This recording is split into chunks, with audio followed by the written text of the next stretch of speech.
I guess people are tired of Erlang. More people than I expected. So I'm an architect at Basho Technologies. I've been there for just about a year now. And innovation's a hobby of mine. So I'll tell you why.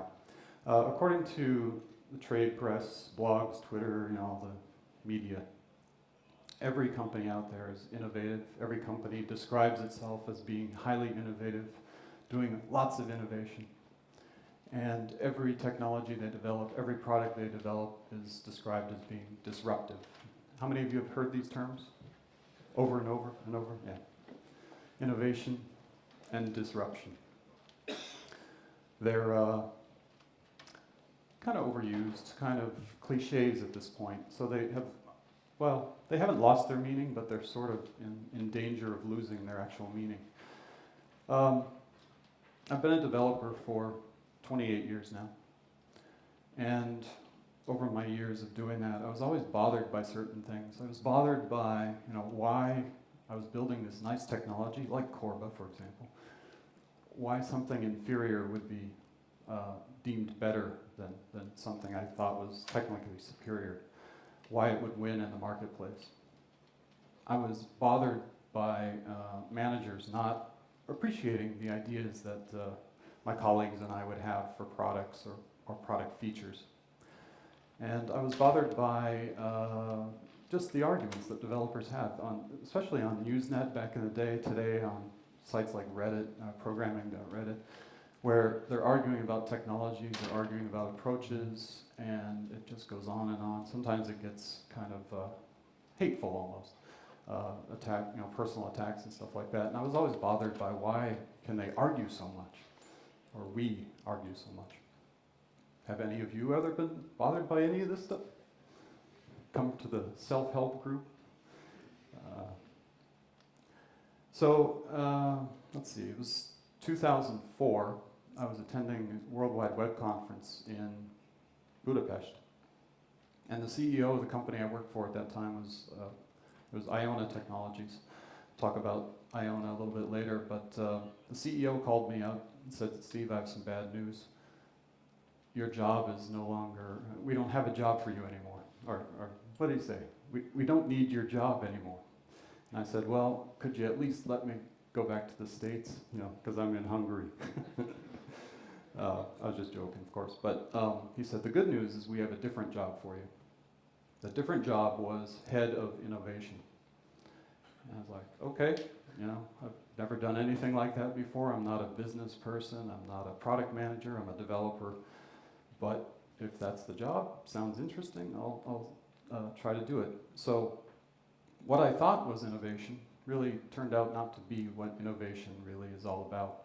So I spent several years just learning what innovation is and started to see how it could answer some of these questions that I had about, why technically inferior products can win and things like that. So I've given this talk a couple times. It's really aimed at developers who have these same kind of questions. It's not about developers trying to start companies. I'm not going to tell you about VCs or anything like that. I'm just really talking about innovation, the types of innovation, the way it happens, and things that you can learn by knowing how actual innovation works. That's why in the title of the talk it says you absolutely need to know this, because it really changes your perspective on development and product development in particular, and can make you, I think, a better developer, understanding product life cycles better and stuff like that. So we'll talk about technology adoption. We'll talk about hard drives. How many of you were developing back in 1975? Just a few. I wasn't. I was, 11, 12 years old. Well, back then you had these 14-inch drives. And I've seen these things because they were still in use when I did start, in the early 80s. I was at Texas Instruments, and there were a lot of mainframes, and they had these big disk packs, and they had these 14-inch, metal blades in them, basically. And you can see here that we have hard disk capacity on the y-axis. And the 14-inch drive technology, you can see that it's improving over time. It's getting higher capacity over time. And the reason it's getting that is due to sustaining innovations. It's called sustaining innovation. Sustaining innovation is the improvement of a product along some axis that's important to a customer. The performance is improving in some way that's important to a customer. And it's pretty normal, right? This is the type of stuff that we do pretty much on a daily basis. Improving products, improving systems, improving technologies in ways that the users of those things care about. So sustaining innovations have led to, over time, this 14-inch drive technology getting better. If we look at the demand in the mainframe market for capacity, we can see that it's a little less than what the actual capacity increases were giving us. The demand in the mainframe market was, slightly less. So the customers are happy. They're getting what they need. They're getting more than what they need, in fact. All is well. This new technology comes along, 8-inch hard drive. You can see that it has a much lower capacity than the 14-inch drive. Right? And you can see that it's also improving over time due to sustaining innovations. Well, the 8-inch drive wasn't really good enough for the mainframe market because they need a higher capacity. So what's it good for? The mini computer market. Mini computers came along. They didn't need the same capacity that a mainframe needed. So the 8-inch drive fit perfectly for the mini computer market. You can see that the mini computer demand for capacity was lower than what the 8-inch drives were delivering, so customers are happy. There's the demand for the mainframe market. You can see right up there, I wish I had a pointer or something, or a very long arm, but the technology for the 8-inch drive eventually crosses the demand line for what the mainframe users needed.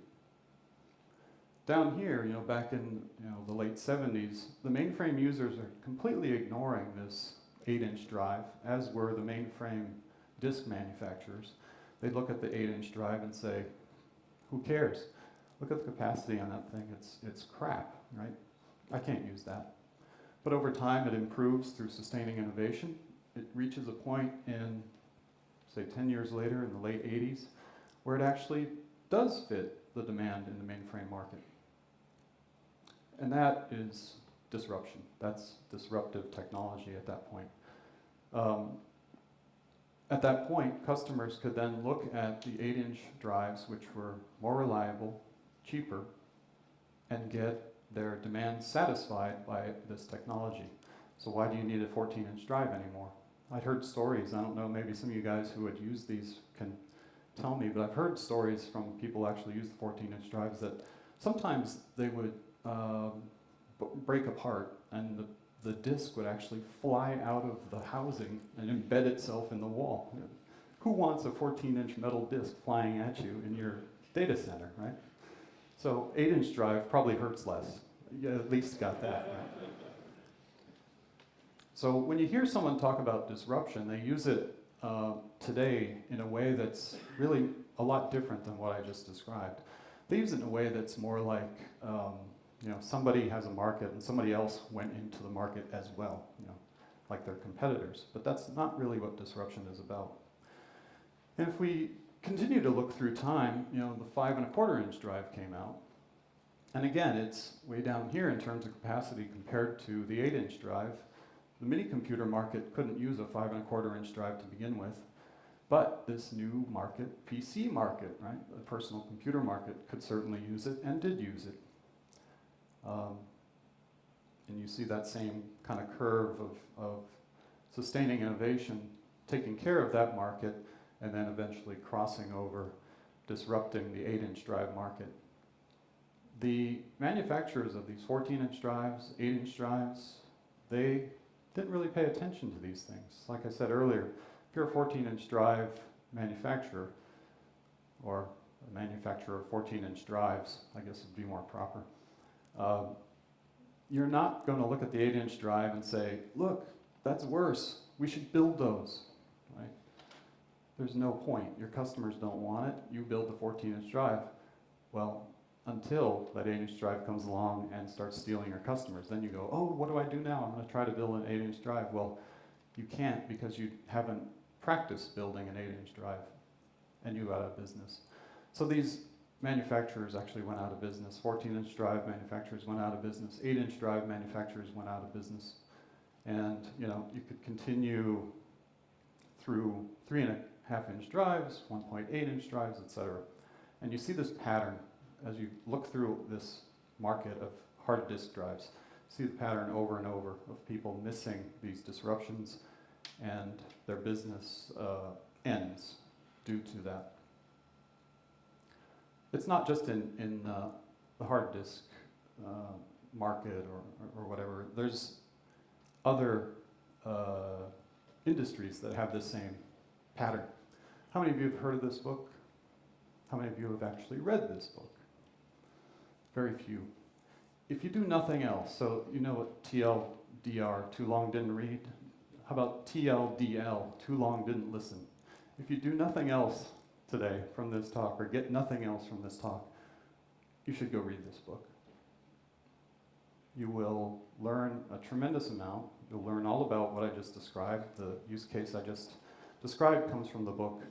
There's also use cases about the excavator industry, same pattern, and a couple of more industries, where the same pattern happens over and over.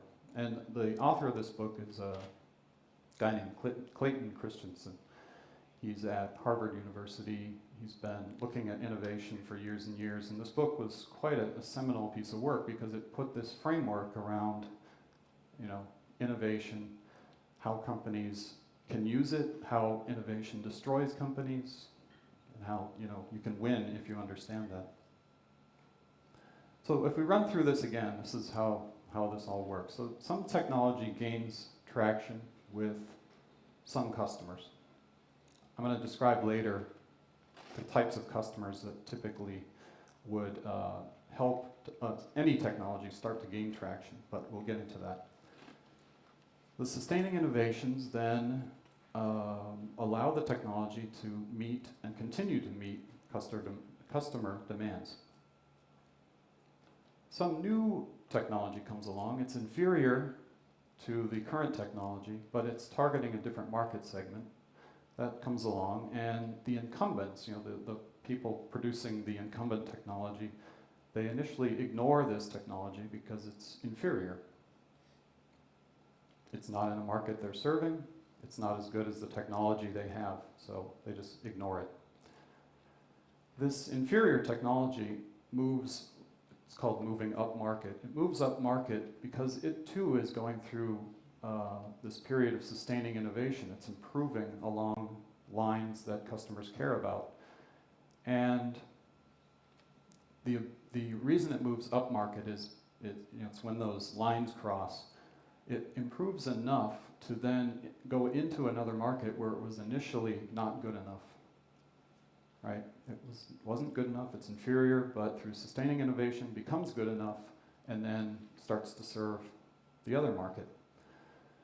It disrupts that market by becoming good enough to serve there. And the new technology, obviously has to be kind of cheaper, better, etc., because the customers up there aren't going to adopt it if it's worse than what they already have.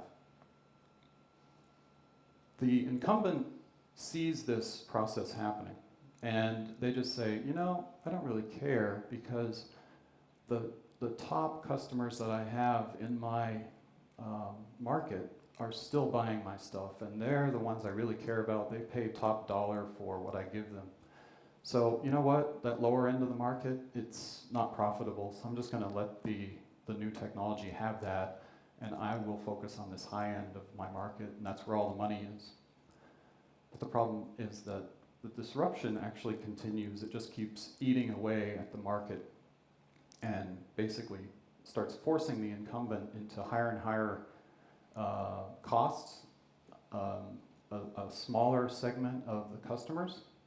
They still are very good paying customers, but there's fewer and fewer of them. And then eventually the incumbent says, I got to do something about this. I'm going to try to build whatever it is this new technology is. And typically, like I said earlier, they can't do it. It's too late, or they just aren't equipped to build that technology. And they go out of business. The new technology has disrupted their market. Any questions about that? You should mention that they rarely do not like to cannibalize themselves, because that's what they have to do. Yeah, the point is that these businesses don't cannibalize themselves. And I'm going to talk about that a little bit later, but that is key. So this is the innovator's dilemma. You have success with some technology, whatever it is, and you're making money from it. But some technology is going to come along and kill your market. It's inevitable. If your market has any value, someone wants a piece of that market as well.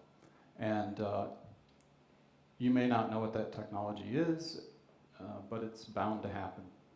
So what do? Do you pretend that it's not going to happen? Or do you kind of say, hey, this is going to happen.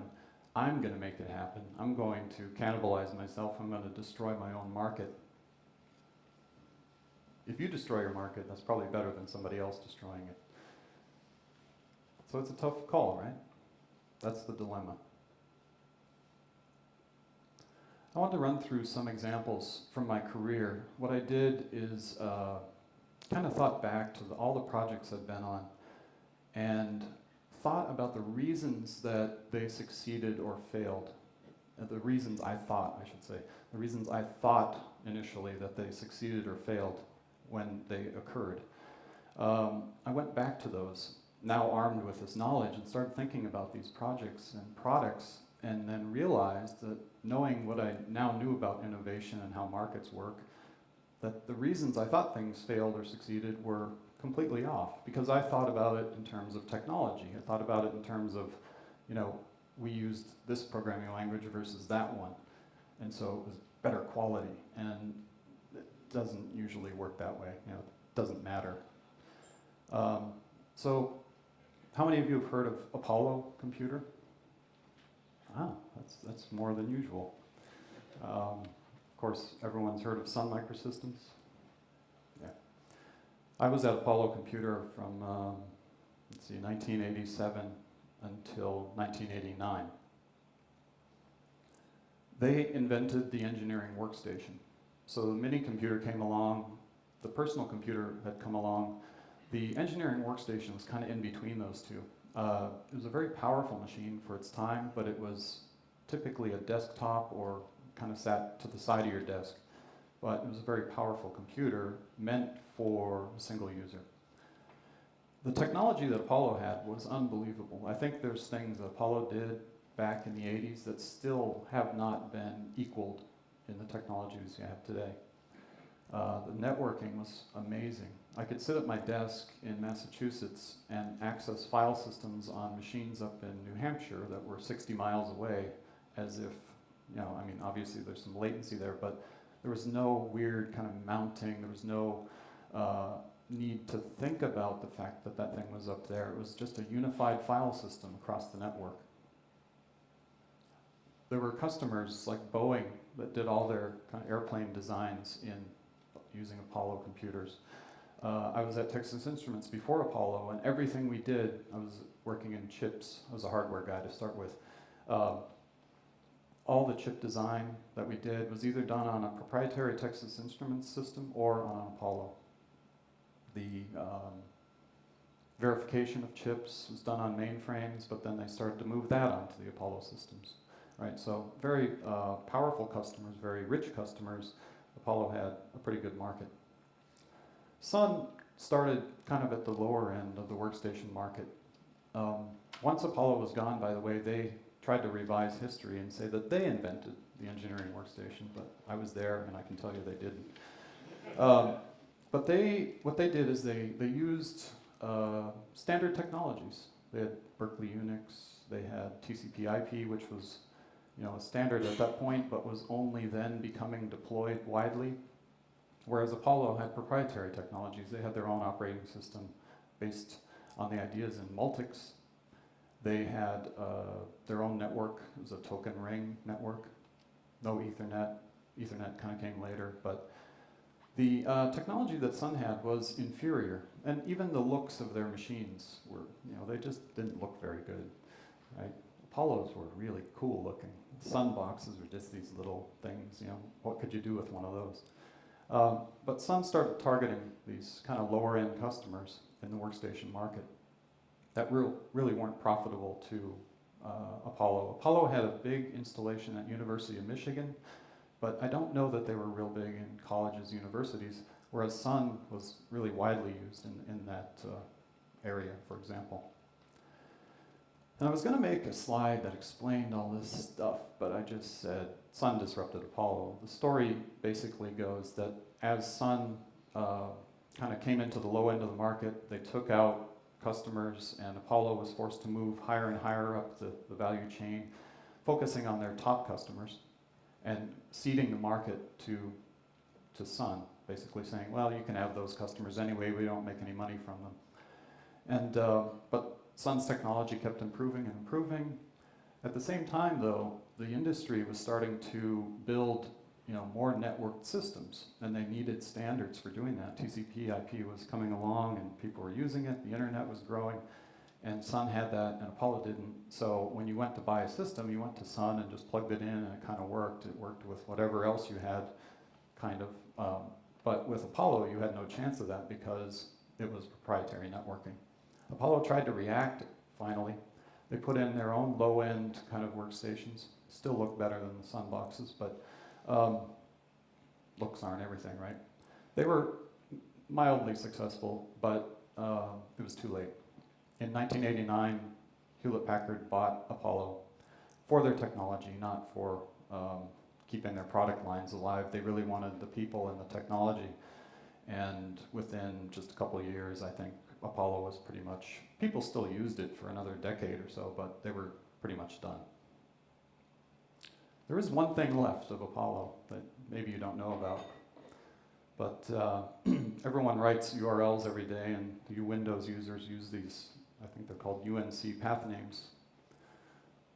Those slashes, / that's how you, that was the root of the Apollo file system. So if you wanted to reach a file, like I said, I was in Massachusetts, up in New Hampshire, I needed to know the machine name up there. I would say / machine name / foo / bar. I was talking with Tim Berners-Lee one time, and I mentioned I worked at Apollo, and he said, "You worked at Apollo? That was great stuff. I had Apollos," and that's where the / came from in URLs. So the backslash in Microsoft was due to an Apollo fellow going to join Microsoft around, well, I guess about the time Apollo was purchased by HP. And he went in and started working on things that later became like, the full path name like this, but their DCE support and all that kind of stuff. So that's pretty much that, and some photos on the web, I think, are all that's left of Apollo.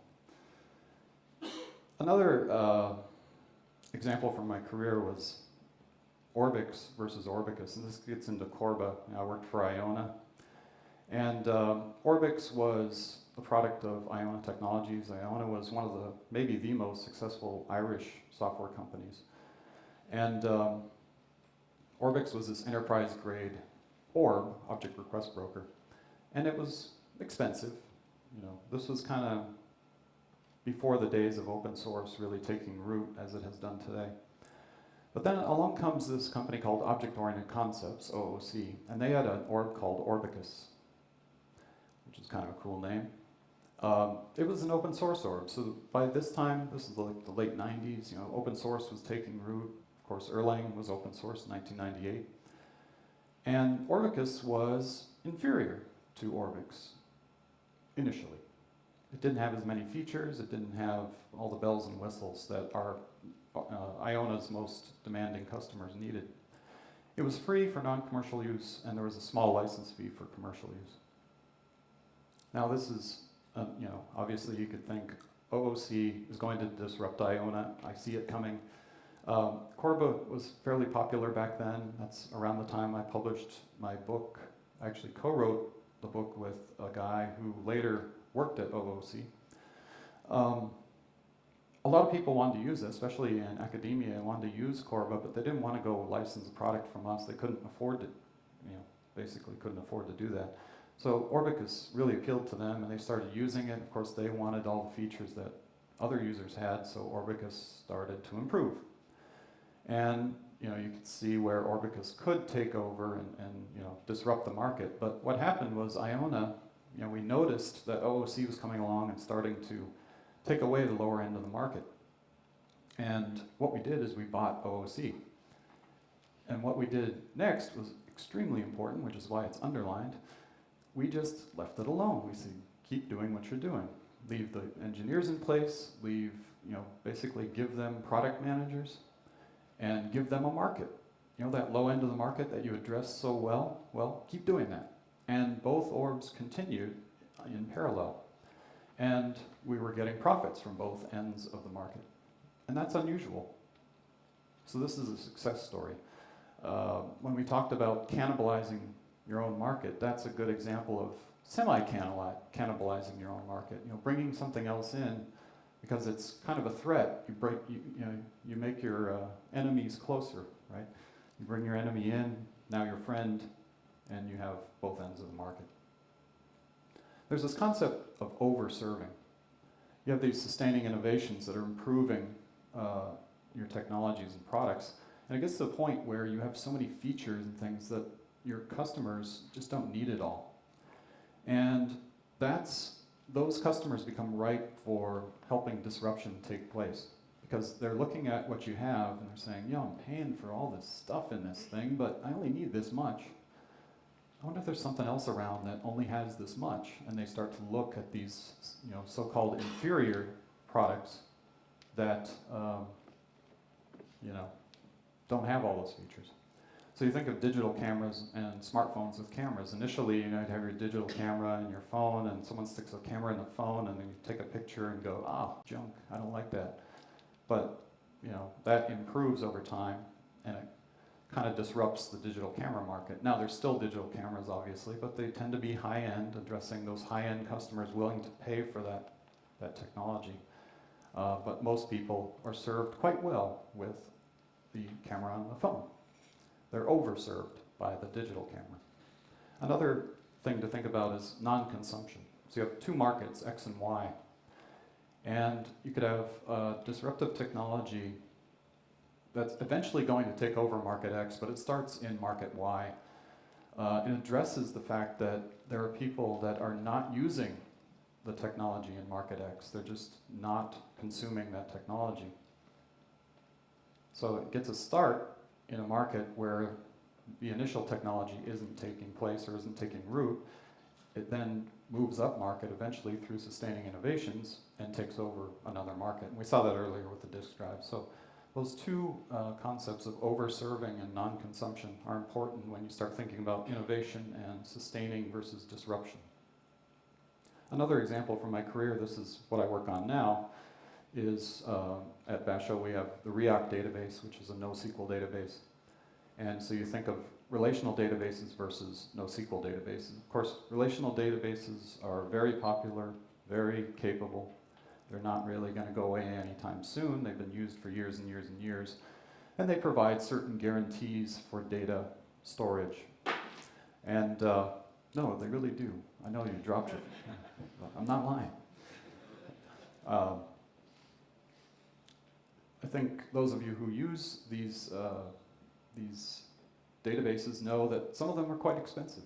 Not only the database itself, but the support you pay and all that kind of stuff.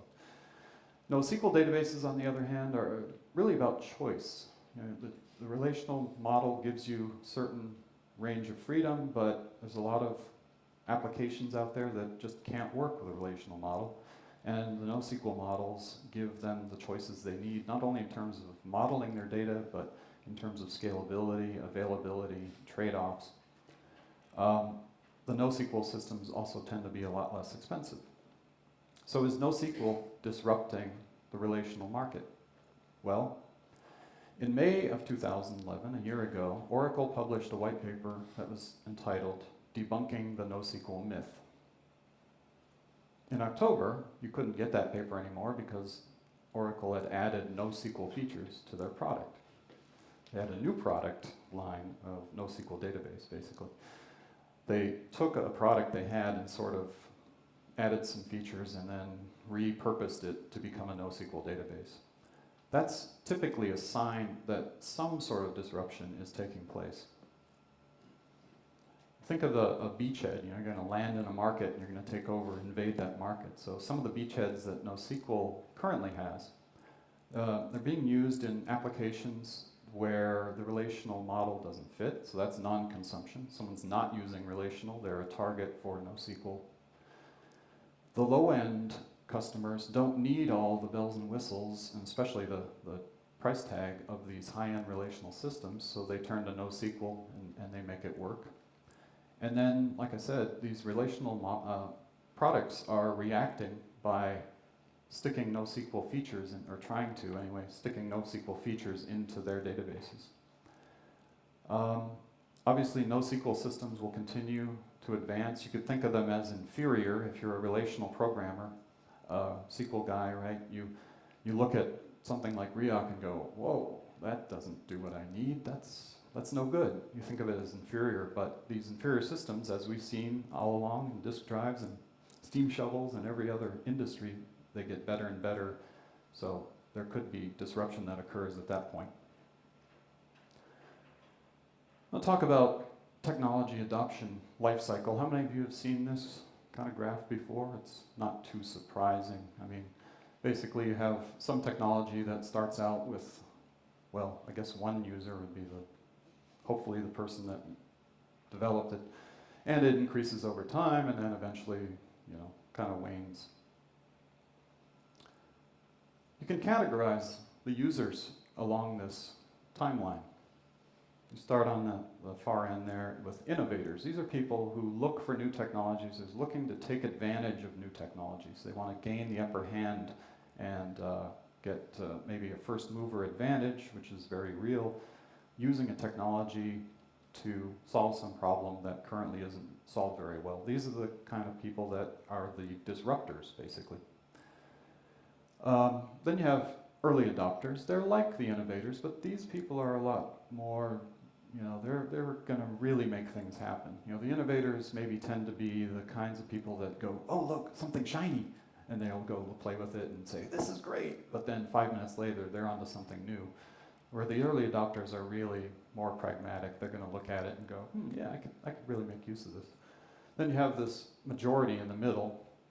The early majority are a little bit more willing to take a risk than the late majority, but they're the ones that really make or break a technology. If a technology or product is going to be successful, it's the ones in the middle that are going to make that happen. Obviously, that's when the product is being most used in its lifetime.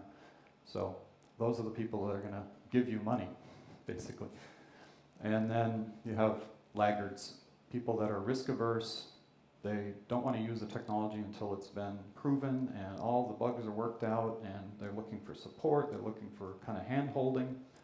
Anything breaks, they're going to be on the phone with you, and it has to work. It's a different way of looking at this, though, which is dividing it into these different markets: early market, mainstream market, and legacy market. But there's this thing called the chasm. And how many of you have heard of crossing the chasm? A guy named Jeffrey Moore did some studies that showed that between the early market and the mainstream market is this chasm that companies fall into, technologies fall into, because getting from those early adopters to the mainstream market is really, really difficult. That's where innovation is real hard. And so companies fail at that point. Now I'll talk a little bit about that going forward here. How many of you are managers? Okay. Pension manager. That's okay. You've made it. I want to talk about the role of management with respect to innovation. So when you're a manager, your job is to foster this product, it's almost like a child. You're raising the product and bringing it up and hoping to make it succeed and doing things to take care of it and nurture it. And there are some really good managers out there that do this very well. They're doing all the right things. And I'm not talking about just like a line manager or a middle manager. It goes from executives all the way, up and down the chain. They're doing all the right stuff, but the company or the product still fails. Well, how can that be? You're doing all the right stuff and things fail. It doesn't make sense. Managers are really in pursuit of profit, right? If the product's a success, then customers like it because they're buying it, they're paying you for it, and you're keeping them happy through sustaining innovations. You're doing all the right stuff. And your customers say, hey, I need this feature, and you go off and build it, and they're happy. And the way the manager's rewarded is by making the product successful, leading to profits. But the problem is that when you focus on that product like that, you're just leaving the door open for something else to come along and disrupt your market. You're not paying attention, right? You're paying attention. You're doing all the right stuff for your product, but you're not doing all the right stuff necessarily for your company. To protect against disruption, you actually, as we mentioned earlier, might disrupt your own market. You might develop another technology that replaces the one you work on. But typically, managers aren't rewarded for doing that, right? If the profit gets bigger, your rewards get bigger. If you're going to go to your superiors and say, hey, I know we're really doing well on this product, but we need to watch for disruption, so I'm going to now start working on this other product that doesn't make as much money. Are you good with that? What do you think they're going to say? Probably, not so much. They try to shoot you. Right. Yeah, they try to shoot you, definitely. So Jeffrey Moore had a quote on Twitter a few months ago. As soon as management mentality overwhelms leadership mentality, the pull of the past begins. He has a new book called Escape Velocity. You're trying to escape the past, right? If you're going to be innovative, if you're going to make sure that your markets aren't disrupted by somebody else stealing your customers, you have to be leaders. You can't be, managers. You can't be shepherds of these existing products. You have to be looking at new things. You have to keep your eyes open and look for these things that are coming from all directions that might disrupt your market and be able to react to those. Another way of putting what Jeffrey Moore says is came from someone named Lyndon Sharp on Twitter that I just saw the other day. IT managers putting the no in innovation. Right? It's just like I said, if you went to someone and said, I'm going to work on this lower end product that's it's inferior to what we are building now, they'd say you're insane. But it's actually what you have to do. The solution is really, really difficult. Organizations have to be able to cannibalize themselves. They have to be able to disrupt their own markets. They have to be able to nurture multiple technologies at different points along that life cycle curve, all at the same time. You have to have things that are down at the innovators level, working with innovation or innovative customers. You have to have things in the middle that are appealing to the mainstream market. You have to have things at the end of the market, the laggards are using, because that's cash cow territory, right? You don't have to do much to those products. You've already worked out all the bugs and stuff. They're not really asking for new features. They just want stability, and they pay a lot of money for that stability. So when you can get a product into that last part of the technology adoption lifecycle, you can make a lot of money. There's companies out there like Computer Associates that make all their money. They just buy old products and just keep them running, and they just rake in the dough. So having products all along the life cycle is what every company has to do, but very few actually pull that off. So that innovation part, you have to know your customer. You have to know your customer like better than they know themselves. You have to work with them, iterate rapidly with them. You have to not be afraid to fail. Failures teach you things. You have to be able to try something. If it fails, move, try again in a different way. We talked, Mike this morning was talking about Scrum and Agile and that kind of stuff. that stuff really is important. It's not that you have to follow a given process that comes from this book and it's step 3, 4, 5, you know. You want to be agile in the general sense, because if you're trying to innovate, you have to be able to move and shift as your market has different demands. And you might try something and it fails. You shift a little bit, try something else, that may succeed. If you're not agile enough to do that, then you'll definitely not succeed. We can look at these different categories of technology adopters that we had on the earlier slide, the innovators up to the laggards. And when I was thinking again about those problems that, as a developer, I didn't quite understand why they would occur, you know, things like why a poorer technology could possibly win in the market. I also started thinking about, you know, like I mentioned earlier, why do developers argue so much over these things?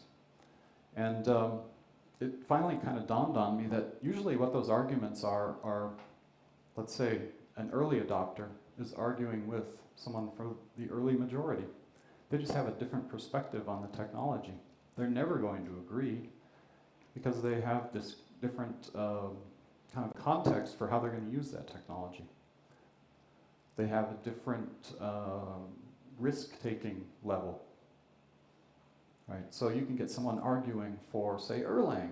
Erlang, man, that's the best thing ever. I mean, for me, I used to be fat and ugly, and now I'm just ugly because of Erlang, right? If I said that to someone who's maybe in the laggard category, they'd say, no, no, no, it has to be Java, it has to be Java, right? You have these arguments all the time, I'm sure. And this is another way of looking at why those arguments might take place. But knowing about these categories, you might start asking yourself certain questions. You know, what type is your CEO of your company? What type is your manager or their manager? Are they laggards? Are they innovators? Are they somewhere in the middle? And it becomes important to know that. That's your company culture. That's the root of the culture. What types are you and your teammates? That becomes very important. Are you going to be an innovative team, or are you going to be a team that takes care of a product? Both are important, right? The organization has to have things along the curve, so maybe teams up here in the innovation area have to be different than teams in the laggard area. And you have to get the right people together to make those teams work. And what customer, you know, your customers, what type are they? You have to know that, because you're trying to address them in a given marketplace. If you've got some lagging technology that you're trying to push on some innovator customers, it's just not going to work. So you have, I guess, two important lessons. There's lots and lots of lessons you can take away from all this, and 45 minutes or whatever it is to talk about this stuff is difficult. So I hope you've learned something about innovation while I've given the talk, but there's a couple things I'd like you to go away with. Not only should you read The Innovator's Dilemma, but you should know where the technology that you work on sits on that curve, and you should know where the people that you work with, including your customers, sit on that curve. Knowing that stuff, you'll be much better equipped to think about how features should go into your product, what kind of features. You might be able to better see disruptive technologies coming along that might displace your product. I think if you knew these lessons, if you use these lessons, you could be a better judge of any project that you might want to join, any product you might want to work on, any team that you might want to join, and any job opportunity that you're kind of looking at. Because you can evaluate the organization, you can evaluate their products, knowing this stuff. It's not just about technology. Is it cool or not? Or is it, good, great technology versus, oh, that's inferior technology. If you want to succeed, you have to know this stuff. These are some of the books that can help you learn about this. And if you had to read one, The Innovator's Dilemma is a really good one. This one down in here, The Myths of Innovation, is another good one, I think, for developers to read because the author has roots in development. But any book by Geoffrey Moore, he has a number of books, Crossing the Chasm is a really good one. And there's a whole line of, the top row there is all based on The Innovator's Dilemma, The Innovator's Solution, and a series of books. The Innovators DNA is a relatively recent one. I think it's about a year old, and it's about what it takes to actually be an innovator. My time is up. Any questions or? Yes? Where do you see React and Basho on this curve? Where do I see React and Basho on the curve? Well, I talked about that in that NoSQL versus relational part of the talk. So I see that NoSQL kind of technologies in general, I think, are doing a bit of disruption in the relational market, primarily because they give choices that relational models don't give you.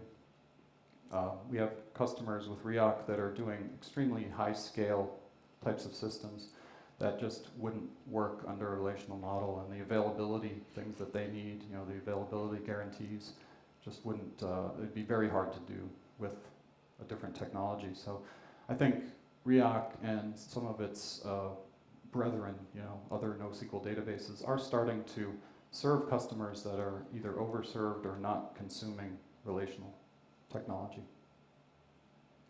It's all good. Anything else? Yes. So what's your prediction on the future of Oracle then? My prediction on the future of Oracle? Relational is not going away. It's you know, it's too important to many businesses. It still has use cases. I think what happens is that I think over time we just didn't have the choice, right? It was relational or nothing. You had Berkeley DB that was widely used, still is widely used, but Oracle bought that. That's a very similar move to what Iona did with OOC, kind of looking at that low-end disruptor and just buying it to take it out. But it's still available and everything. So I think they'll continue to be fine. Yeah. There was another, yes. I was wondering, how do you see that the curve we're talking about compared to sustained innovation? And, you see a lot of software, for example, with every new major version being released, a lot of them will sort of change a lot, they will rewrite a lot, they will try to target new customers, they will throw out old stuff that doesn't sell, and bring in new stuff that seems to be popular at the moment. So at least sort of larger systems tend to change a lot with every new release. How does that fit in? Do they still kind of move along that curve, or do they actually sort of skip back to the innovative state again, so to speak? How do you see that? That's a good question. So the question is, how does sustaining innovation with respect to the technology adoption life cycle curve, you know, how does that work? Because products obviously have sustaining innovations applied to them, new features are put in, old features are dropped as you move along the curve. So there's a couple ways of looking at that. It's definitely true that sustaining innovations carry you along that curve because, like, to cross the chasm, you have to give the features needed by those early majority customers to make them want to adopt your product or technology. So you basically work with customers. You find some customer base, some market that is interested in what you're building. You work with them to build the features. So sustaining innovations, give them the features they need. Hopefully you cross the chasm, more features, appeal to the majority. When it comes to dropping old features, that's just typically kind of customers learning about their own domain in a way, right? They figure out like, oh, you know, I asked for this feature early on, but I don't really need it. Or you might notice, you know, we put this feature in early on that we thought would apply to these people and it doesn't, so we're going to drop it. Or maybe some other, you know, smaller technology comes along, not a disruptive technology, but some better way of doing that feature comes along, so you might use that instead. But those are still sustaining innovations, and as you move along that curve, you can think of that curve as applying to a given market, that you could take that same product and bring it to another curve. It's the same curve, but it's in another market, and it then becomes potentially disruptive in that market. In this market, it might be the leader, but over here, it could be some new technology and is on a different place of the curve. All right. Thank you.